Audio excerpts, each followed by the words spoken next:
بسم اللہ الرحمن الرحیم۔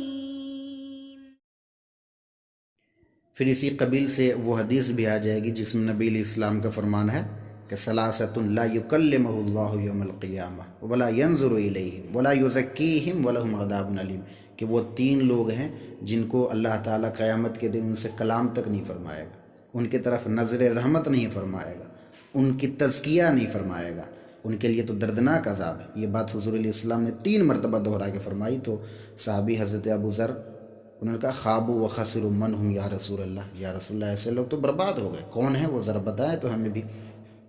سبحان اللہ، فرمایا المبسل والمنان والمنفق سلعتہ بالحلف الکاذب، اس میں سے پہلا یہ ہے مبسل یعنی کپڑا لٹکانے والا، دوسرا المنان یعنی احسان جتلانے والا، اور تیسرا والمنفق سلعتہ بالحلف الکاذب، جھوٹ بول کر جھوٹی قسم کھا کے اپنے مال سے کپڑا لٹکانے والا یعنی اپنے ٹخنوں سے نیچے اپنے ازار کو، اپنے پاجامے کو، اپنے کپڑے کو، اور دوسری روایت میں حضرت عمر سے اس میں تہبند کا بھی ذکر ہے، دوسرے کپڑوں کا بھی ذکر ہے، لیکن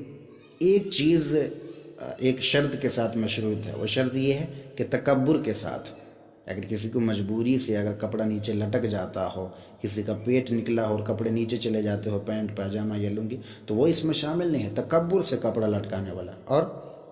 احسان جتلانے والا دوسرے کے اوپر، اور جھوٹ بول کر کے اپنے مال کو فروخت کرنے والا، یہ دکاندار جتنے تجار ہوتے ہیں یہ سب اس کے زمرے میں آ جائیں گے۔ جھوٹ بول کر کے قسم خدا کی 50 روپے کی تو میری خریداری ہے، میں آپ کو 60 روپے میں دے رہا ہوں، حالانکہ اس کو 20 روپے میں اس نے خریدا ہے۔ تو یہ وہ 3 لوگ ہیں جس سے اللہ تعالیٰ قیامت کے دن کلام بھی نہیں فرمائے گا۔ اسی باب میں اور بھی 3 لوگوں کا ذکر ہے، انشاءاللہ